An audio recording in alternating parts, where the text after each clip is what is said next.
Welcome all of you in today's session, Accounting and Introduction.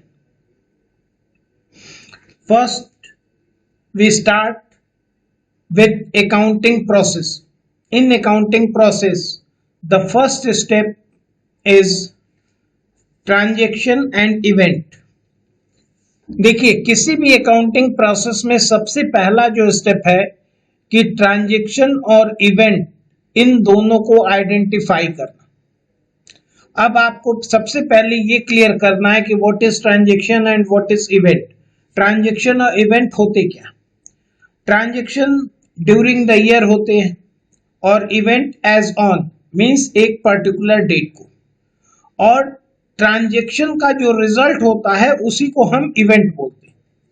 Means purchase, sale, expenses, these are the transaction जो regular होते हैं during the year. लेकिन event जो सारे transaction का result होता है, जैसे क्लोजिंग स्टॉक। क्लोजिंग स्टॉक क्या है? एक इवेंट है। इवेंट क्यों है? क्योंकि एज ऑन एक फिक्स डेट को कैलकुलेट किया जाता, उस डेट के पहले और बाद क्लोजिंग स्टॉक चेंज हो सकता। Balance of building ₹2 lakh, building का बैलेंस 2 लाख, ये इवेंट है। लेकिन बिल्डिंग परचेज ये एक ट्रांजैक्शन है। मींस बिल्डिंग का जो बैलेंस है वो बिल्डिंग परचेज के कारण ही आया। मींस जितने भी ट्रांजैक्शन होते हैं उसका जो रिजल्ट होता है उसको हम इवेंट कहते हैं। और अकाउंटिंग प्रोसेस में सबसे पहला काम आपका आइडेंटिफाई करना है ट्रांजैक्शन और इवेंट्स को। आइडेंटिफाई किस सेंस में कि जिस बिजनेस की आप अकाउंटिंग करने जा रहे हैं वो ट्रांजैक्शन या इवेंट उस बिजनेस से रिलेटेड है या नहीं। अगर वो ट्रांजैक्शन या इवेंट उस बिजनेस से रिलेटेड है तो आप उसकी रिकॉर्डिंग करेंगे, अदरवाइज नहीं करेंगे। और ये भी आइडेंटिफाई करना है कि वो ट्रांजैक्शन या इवेंट मीनिंगफुल है या नहीं। आइडेंटिफिकेशन के बाद आपका थर्ड स्टेप जो है मेजरमेंट। मींस जितने भी ट्रांजैक्शन और इवेंट हैं उन सबको आपको मेजर करना है। और आप जैसा कि जानते हैं कि ये जो भी मेजरमेंट होता है ये मनी के रेस्पेक्ट में होता है। और कोई भी ऐसा ट्रांजैक्शन या इवेंट जो यूजफुल है, कंसर्न है, लेकिन मॉनेटरी टर्म में एक्सप्रेस नहीं कर सकते तो उसकी रिकॉर्डिंग आप नहीं करेंगे। Means only quantitative transaction recorded in the books of account. Means कोई ट्रांजैक्शन है, आपने उसको आइडेंटिफाई कर लिया लेकिन उसका मेजरमेंट मॉनेटरी टर्म में नहीं है तो उसकी आप रिकॉर्डिंग नहीं करेंगे। ये अकाउंटिंग की एक लिमिटेशन भी है, अभी हम लोग फर्दर डिस्कस करेंगे। और मेजरमेंट के बाद recording.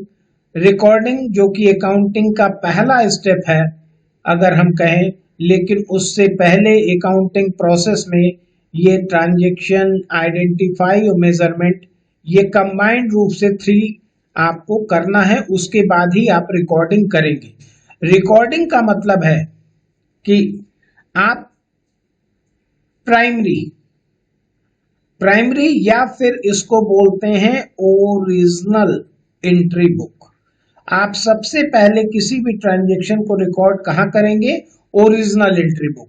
Original entry book means journal. अभी हम लोग फर्दर डिस्कस करेंगे। और रिकॉर्डिंग के बाद नेक्स्ट स्टेप जो आपका है वो क्लासिफिकेशन है। क्लासिफिकेशन मींस लेजर, मींस जो भी ट्रांजैक्शन हमने रिकॉर्ड किया है उसको अकाउंट वाइज हम क्लासिफाई करेंगे। और क्लासिफिकेशन के बाद नेक्स्ट स्टेप समराइजिंग।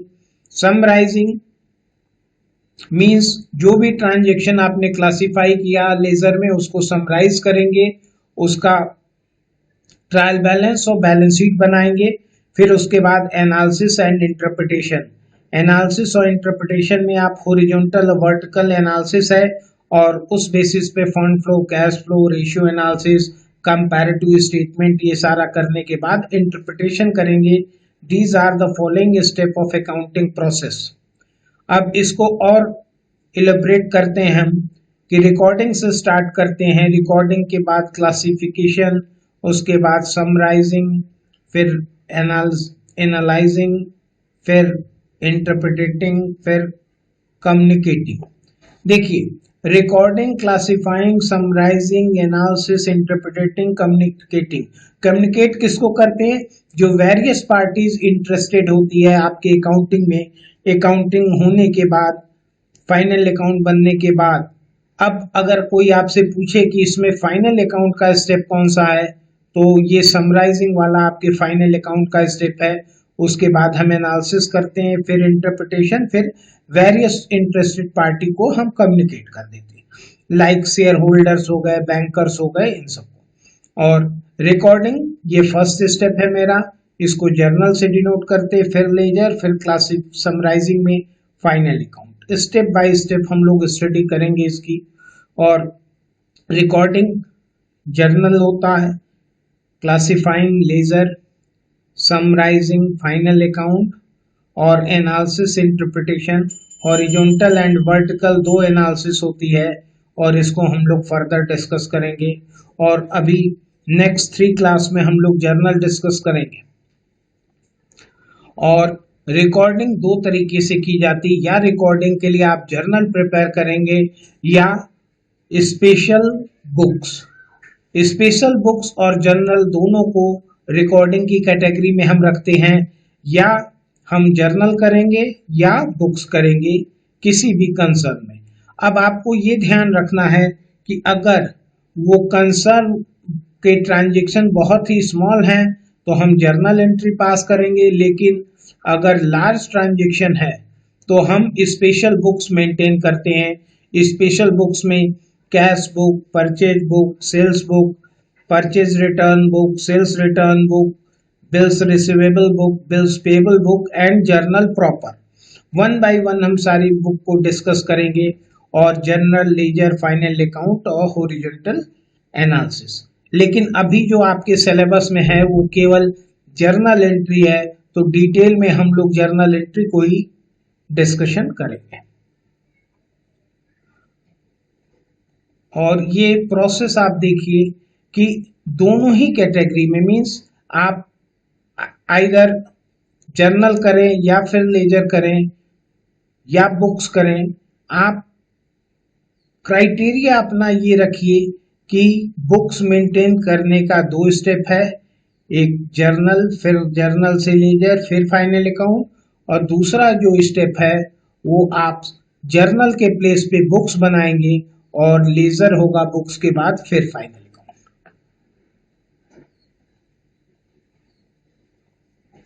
अब ये देखिए उसी का एक्सटेंशन।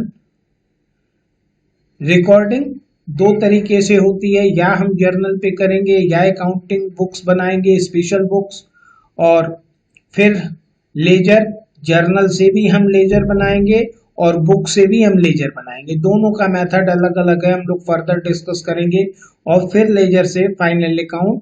बीच में एक ट्रायल बैलेंस का स्टेप है लेजर के बाद, लेकिन ट्रायल बैलेंस बनाना कंपलसरी नहीं है, वो बैलेंसेस से बनाया जाता।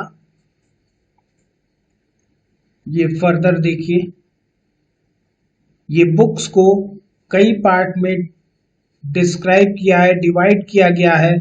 सबसे पहला उसमें कैश बुक। कैश बुक में आप ये समझिए कि जब भी हम बुक मेंटेन करते, पहली बुक हम बनाते कैश बुक, जिसको हम मेन बुक कहते हैं।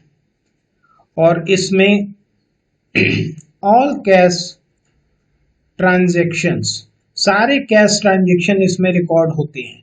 मींस आप ये ध्यान रखिए, no credit, means credit transaction कोई भी इसमें रिकॉर्ड नहीं होंगे, सारे कैश ट्रांजैक्शन रिकॉर्ड होंगे। Means business started with cash, cash payment, salary paid, wages paid, commission paid, sales in cash, purchase in cash. लेकिन परचेज अगर क्रेडिट में है तो यहाँ रिकॉर्ड नहीं होगा, सेल्स क्रेडिट में है तो यहाँ रिकॉर्ड नहीं होगी, आउटस्टैंडिंग वेजेज, आउटस्टैंडिंग सैलरी यहाँ रिकॉर्ड नहीं होगी। केवल वही ट्रांजैक्शन कैश बुक में रिकॉर्ड किए जाएंगे जो कैश इन नेचर हो, मींस जिनसे हमारी कैश इफेक्ट हुई। अब यहाँ एक चीज आपको और भी ध्यान रखना है कि कैश किसी भी नेचर की हो, कैपिटल हो या रेवेन्यू हो, दोनों तरीके की कैश हम यहाँ ट्रांजेक्ट करेंगे, रिकॉर्ड करेंगे।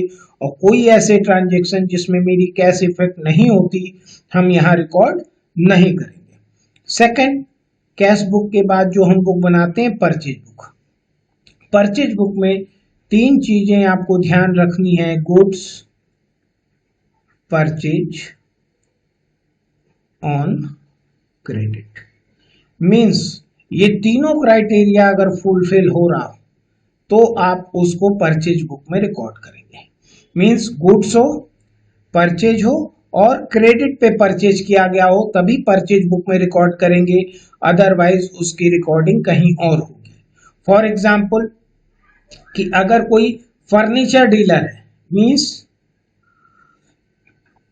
फर्नीचर का बिजनेसमैन है कोई, तो उस बिजनेस के लिए क्या है कि जितने भी फर्नीचर होंगे वो गुड्स की कैटेगरी में आएंगे। और गुड्स की डिफिनेशन आपको मालूम है कि परचेज फॉर सेल, ऐसा कोई भी आइटम जो सेल करने के लिए परचेज किया जाता है वो गुड्स की कैटेगरी में होता है। अब फर्नीचर बिजनेस के लिए फर्नीचर गुड्स हो गया। अब ट्रांजैक्शन दिया है furniture oblique goods purchase from Mohan. तो अब आप ये देखिए कि गुड्स भी है, परचेज भी है और मोहन का नाम दे दिया, मींस क्रेडिट है, तो इसको परचेज बुक में हम रिकॉर्ड करेंगे। लेकिन अगर इसी में आपको दिया है transaction building purchase from Ramesh, means building ये आपकी फिक्स्ड एसेट्स है, गुड्स नहीं है, तो इस ट्रांजैक्शन को हम परचेज बुक में रिकॉर्ड नहीं करेंगे। या furniture purchase goods purchase in cash है तो वो कैश बुक में रिकॉर्ड होगा, परचेज बुक में रिकॉर्ड नहीं होगा। अब next sales book. Sales book देखिए, सेल्स बुक सबसे पहली आपकी मेन कैश बुक है।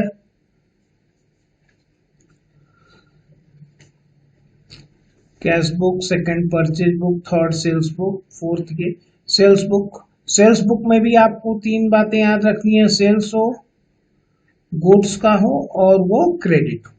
मींस सेल्स अगर कैश है तो यहां रिकॉर्ड नहीं होगी। सेल अगर आपने फर्नीचर का किया है या फिर सेल आपने बिल्डिंग का किया है जो आपकी गुड्स नहीं है तो यहां रिकॉर्ड नहीं होगा। और sell goods on credit, credit पे हो, गुड्स हो, सेल्स हो, तभी यहां रिकॉर्ड करेंगे। Means goods sold on credit. अगर गुड्स सोल्ड ऑन कैश है तो भी यहां रिकॉर्ड नहीं होगा। Fixed assets sold on credit है तो भी यहां रिकॉर्ड नहीं होगा। Fixed asset sold on cash है तो भी यहां रिकॉर्ड नहीं होगा। फिर उसके बाद purchase return book. Purchase return book में जो हमने परचेज किया है अगर उस परचेज को हम रिटर्न करते तो वो परचेज रिटर्न बुक में जाता। और फिर परचेज रिटर्न बुक के बाद नेक्स्ट सेल्स रिटर्न बुक है। सेल्स रिटर्न बुक ये मेरी, और यहां भी जो सेल्स हमने किया है उसको अगर हम रिटर्न कर रहे हैं तो वो सेल्स रिटर्न बुक में ट्रांजैक्शन रिकॉर्ड होगा। Next BR book, bills receivable book इसको बोलते हैं। जो भी बिल मेरे पास एज ए ड्रावर, मींस जो बुक मेरे पास रखे हैं या दूसरे क्रेडिटर्स ने हमारे एक्सेप्ट करके या डेटर्स ने एक्सेप्ट करके हमें दिए हैं, वो book BR bills receivable book में जाएगा। और उसके बाद नेक्स्ट बिल्स पेबल बुक है। जो भी हमारे क्रेडिटर्स ने हमसे बिल एक्सेप्ट कराया है वो मेरी लायबिलिटी होगी, वो बिल्स पेबल बुक में जाएगी। अब कुछ कॉमन सी बातें हैं जो इन सारे बुक्स के बारे में आपको ध्यान रखनी होगी कि कैश बुक का बैलेंस जो होगा हमेशा डेबिट होगा। और आपको बता दें कि यहाँ कैश बुक कई टाइप्स की बनाई जाती हैं। पहला single column, double column, triple column and PT cash book. Single column cash book में केवल कैश कॉलम होता। डबल कॉलम में 3 टाइप्स की कैश बुक होती। पहला cash and discount column, second bank and discount column, third cash and bank column. अब triple column में cash, bank और डिस्काउंट तीनों कॉलम होता। ये फर्दर हम लोग डिस्कस करेंगे। इसका बैलेंस डेबिट होता, परचेज बुक का बैलेंस डेबिट लेजर में ट्रांसफर करते हैं, sales book credit sales account में ट्रांसफर करते हैं, परचेज रिटर्न के क्रेडिट में, सेल्स रिटर्न के डेबिट में, बीआर बुक बीआर अकाउंट के डेबिट में, बीपी बुक बीपी अकाउंट के क्रेडिट में। अब डेबिट क्रेडिट से ही आपको पता चल जाएगा कि कौन आपका एसेट्स है और लायबिलिटी। और कैश बुक के बारे में हमेशा ध्यान रखिए कि जब भी हम कैश बुक बनाते हम कैश अकाउंट ओपन नहीं करते, और इसीलिए कैश बुक को हम जर्नल और लेजर दोनों की कैटेगरी में रखते हैं, और कैश बुक को जर्नलाइज लेजर कहा जाता है। और ये इतना बुक्स मीन्स आप ये ध्यान रखिए कि या तो आपको जर्नल एंट्री बनानी है या इतने सारे बुक्स मेंटेन करने हैं, और एक और बुक इसके संग संग जो आपको लास्ट में मेंटेन करना है, जर्नल प्रॉपर। जर्नल प्रॉपर का कॉन्सेप्ट बस इतना समझिए कि जो कोई भी ट्रांजैक्शन यहां से यहां तक रिकॉर्ड नहीं हुआ, वो सारे ट्रांजैक्शन जर्नल प्रॉपर में जाएंगे। फॉर एग्जाम्पल, जितनी भी एडजस्टमेंट एंट्री है सब जर्नल प्रॉपर में जाएगी, opening entry adjust journal proper में जाएगी, goods loss by fire, outstanding salary, outstanding wages. अगर हम बिल्डिंग परचेज करते कैश तो कैश बुक में जाएगा, बिल्डिंग परचेज करते क्रेडिट तो वो जर्नल प्रॉपर में जाएगा। डेप्रिसिएशन की entry, provision for bad debts की एंट्री सब जर्नल प्रॉपर में जाएगी।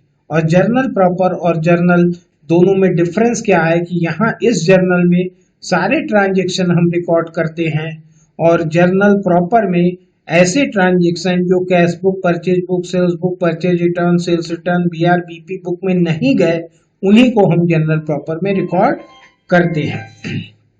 अब आपको ये ध्यान रखना है